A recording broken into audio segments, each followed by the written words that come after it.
A24 is an independent entertainment company that works on production and distribution of modern television shows and movies. You may have heard of them before, or maybe you have seen some of their work, including hits like Everything Everywhere All at Once, Civil War, or Uncut Gems. But today we're not going to be talking about any of these movies. Instead, we are going to be taking a look at director, screenwriter, and producer Ari Aster's work, this being Hereditary and Midsommar, A24's 6th and 9th highest grossing films. Thank you, Ari Aster. These films are very similar but very different, and we will go over that along with a ranking system like before with different categories. This week we are going to be working with these: characters, acting, effects, scares, kills, scenery, and situational scariness, which is pretty much just what I would rather not be in. I feel like these are good categories to figure out which of the two are more scarier because of the scarier categories. I mean, come on. And also, obviously, the acting, effects, and kills. I have to be sold on what I'm seeing. I can't see something spooky for a second and then trail off in my own head because I'm not locked in. I gotta be locked in, baby. All right, let's do it. Quick little info card on Hereditary. It was Ari Aster's first debut feature film, which compliments to the chef, baby. Good shit. Ari Aster had spent some time with short films before this movie, but it grabbed the attention of A24 and they greenlit the production on the movie. Shout out to A24. Still waiting on that found footage film I requested, Ari Aster and A24. Waiting on it. The film was shown at Sundance and was theatrically released in June of 2018, grossing $82 million. But what happens in it? Let's begin. And before we get started, same shit as last time. If you haven't seen these movies, I'm gonna briefly skim over them. I'm not gonna go too deep into it. I'm just gonna kind of give you a refresher if you have seen the movie. So if you haven't watched these movies, please go watch it. Go support A24 and Ari Aster. I don't know what kind of cuts he'd be getting, but go watch the movie. And for the people that are like, you barely even talked about the movie. You forgot about this scene, this scene, this scene. I know, man. Just a little recap. All right. We get introduced to the family along with this cool intro shot of a miniature house, showing us that Annie, the mother, is a miniature artist. She is married to Steve with a son named Peter and daughter Charlie. We attend a funeral for Grams, which had a surprisingly big turnout. A lot of people showed up. Grams is popping. It's heartening to see so many strange new faces here today. We also get a creepy smile from this guy. Probably won't turn up later in the movie. Surely not. Annie attends this support group for lost members of family and other traumatic stuff like that, and she states that her and her mother kind of had a rocky past. They didn't really get along like yin and yang, but once Charlie was born, then she started showing out a lot more. She wanted to be around for Charlie. Steve gets a call that somebody has messed with Grandma's gravesite, but he refuses to tell the family this because he's a smart decision-making dad, so he keeps it to himself.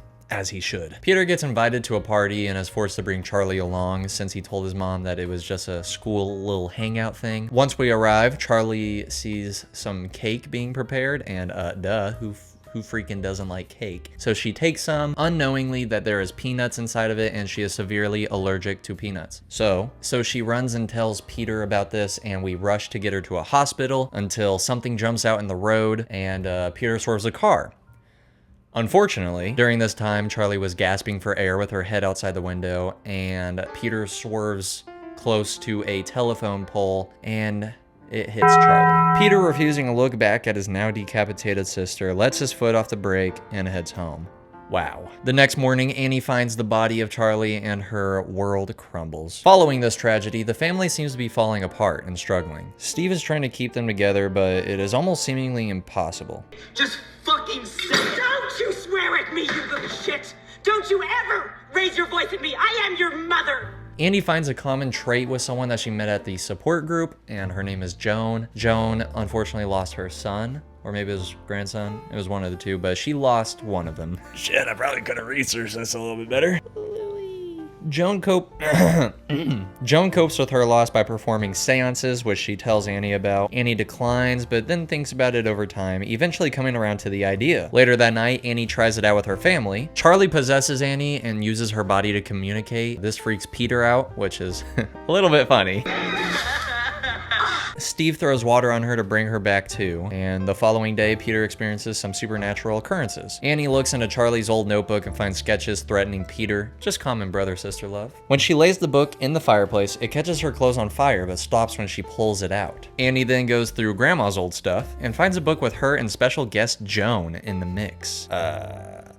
What? Odd that they secretly know each other, but also we find out that Grandma was a leader of a cult. Classic Grandma shit, man. Sound off in the comments if your grandma's a cult leader. She also reads about Demon King Payman and that he needs to have a male body host. Andy finds Grandma's rotten body in the attic with a decapitated body and a sign of the cult written in blood. Grandma, what are you doing in the attic, man? Peter at school slams his head into the desk as something possesses his body and gets sent home. Score! Annie begs Steve to throw the book in the fireplace, and she seems to be tied to it for some reason, and he does, resulting in him being burnt alive. I feel like there was probably an easier way to test out, you know, the fact that you caught on fire and to see if he's not connected to the book other than throwing it in the fireplace, since that's exactly what Annie did and it caught her on fire. But hey man, I'm no demonologist. Annie is scared half to death by this until she gets possessed by something. This is seemingly the same demon that possessed Peter earlier. Naked members of the cult, including, hey, that guy, start to form around the house, which I actually didn't see the first, second, or third time I watched this movie, which is another reason why I love this movie. Peter wakes up from his slumber and we see that he has a visitor. Him and his mother go downstairs and they find Dad's corpse and bro in the door, and Annie runs after him. He runs into the attic and we see this. Scary, hate it, get it out of my face immediately, thank you. Why is it doing what it's doing? Get it out of my face.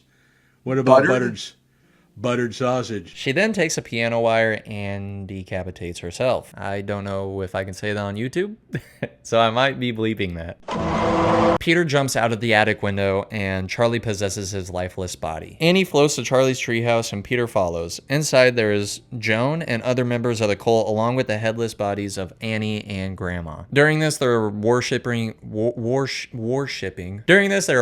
Charlie's head. It's like on a mannequin and her head's on it, and there's a crown on top of her head. Joan then takes the crown off of it and places it on, well, now Charlie, I guess, but Peter's vessel. Joan says that she is now Payman and the cult has corrected her female body and gave him his male host. Following this, they all hail Peter as King Payman. But wow, not really a happy ending in Hereditary. Gotta say that. This is just what I mean when I say this movie is terrifying. I'll go deeper in this later though, because we still have another movie to cover, baby. Next up, we have... We start the movie on a sad note with main character Danny's sister using carbon monoxide on herself and both of her parents. Danny tells her boyfriend Christian about the tragedy, thus making him feel bad about wanting to break up with her. This makes him stay with her even though things were looking rough for the relationship, since he doesn't want to make her feel even worse at such a tough time in her life. We get invited by our Swedish friend Pelle to go on a Midsommar festival in rural Sweden. Which we accept the invitation, of course. Little retreat action, hell yeah. It's a 9-day retreat that only occurs once every 90 years, so kind of a big deal. Josh is writing his thesis paper on the festivals, so he would be silly not to go to this awesome opportunity. He figures, why not get the hands-on experience in the field? Danny finds out about the invitation and argues with Christian about it, but he said he was going to invite her and ultimately does. The boys do not like this decision, since, you know, he's the only one bringing his shorty, and this was supposed to be a boys trip. But Pelle says that it would be fun regardless, and he's happy that she's showing out. After this, we have a transition where she goes to the bathroom and is having a little breakdown, and it transitions into the flight, and she's having another breakdown, kind of showing us that, well, obviously, cool transition, but also showing us that she's still struggling with the loss of her family, as one probably would, but Danny keeps pushing. When we arrive, we meet Simon and Connie, and Ingmar. Been a while since I watched the movie. Don't know if that's how I pronounce the name. But that's what I'm going with. Ingmar is Pelle's brother. After we introduce each other, Ingmar pulls out shrooms out of his inventory, and Mark and Josh jump to the idea. Danny, however, decides that she's going to sit this one out because she doesn't want to have a bad trip, kind of ruin all their fun. So...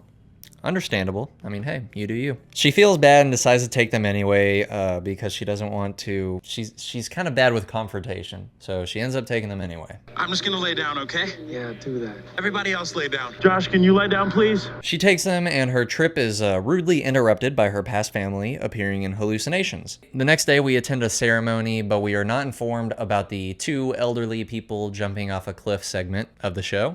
That doesn't really go well with the group. One of the jumpers survives, and before before they end his suffering, the spectators mimic his moans and screams. One of the cult leaders, or members of the commune, try to calm the group and explain that death isn't a sad thing, but at the age of 72, they all give their lives as a sign of honor. Danny takes notes of this and seems to apply it to her own story, maybe looking at things from a new perspective. Later, Christian decides that he wants to also do his thesis on the trip, which makes Josh a little angry. Copycat much?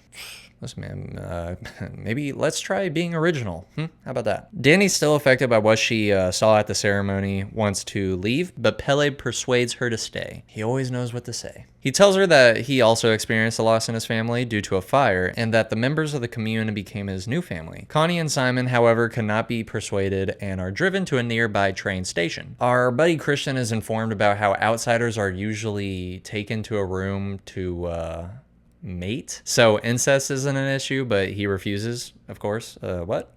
Mark goes pee on a tree, but this was a special and sacred tree. So he gets lured away by a female and is never seen again. I'm just joking. He's seen again. Kinda. Later in the night, Josh sneaks away to take pictures of the sacred text in the library, but is caught by a member wearing Mark's face. See, listen, I told you we would see him again. Kind of. Josh is beat to death and never seen again. Kinda. I'm just joking.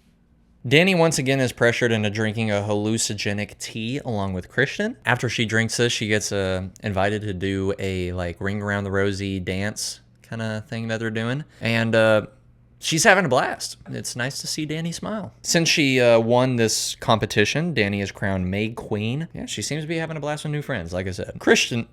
Christian, on the other hand, not so much. He is lured into a room and forced to have sex with a woman who has been eyeing him down and perhaps putting things in his drinks that he does not want in there. There's other members in here too, but they are assisting Christian and mimicking her sounds. Danny finds Christian in the act and has a panic attack. The other women of the retreat find her and cry with her, once again mimicking her noises. This is a big thing with the cult commune retreat members. After the ritual, Christian runs away and sneaks to some cover to put some clothes back on. He finds Josh's leg planted in the flower bed and Simon barely alive made into a blood eagle, which is an old ritual detailed in poetry with his lungs pulled out from his body to make wings. Christian turns around and then gets powder blown into his face. The powder immediately makes Christian paralyzed. Shit. We now have the final ceremony. A commune leader says that there needs to be 9 human sacrifices to get rid of all the evil. Mark, Josh, Simon, and Connie were all lured by Pele and Ingmar. The 2 elderly couple, Ingmar and a other member named Ulf, are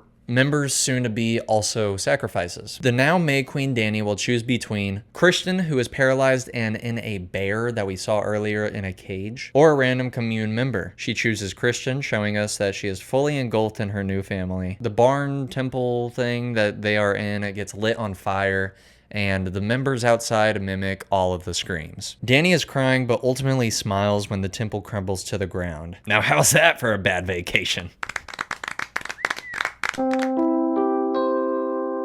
I really liked how Danny was portrayed in this movie. I like the fact that she has her own battles and the characters are actually really convincing in this film. There's not really the stereotypical members of a horror film and they're all pretty convincing, which keeps us from rolling our eyes at certain scenes and losing us. I also feel like a character like Christian and wanting to break up with Danny but doesn't because of a tragedy that has happened, ultimately inviting to come with him to this trip, I feel like that's a situation that really would happen. You know, a lot of times in horror films, we find ourselves saying like, that wouldn't happen, or what are you doing? You know, stuff like that. But in Midsommar, that doesn't really happen. There's a lot of times where you find yourself in their shoes and trying to make the complicated decisions that they have to make. Obviously, we know the danger that they're in because we see stuff that they don't see, but they don't, you know? So there's a lot of times in the movie where you're like, you know, they shouldn't have done that, but I can understand maybe why they would do that. I think they're all really well written. In Hereditary, I can honestly say the same. Joan is very convincing, and Toni Collette kills her role as Annie in this film. Peter does have some goofy moments, but nothing that's too stupid or silly. Even though they're both really good, Midsommar for me takes the cake because there's a lot more characters with different traits that makes me feel like another member of their group. So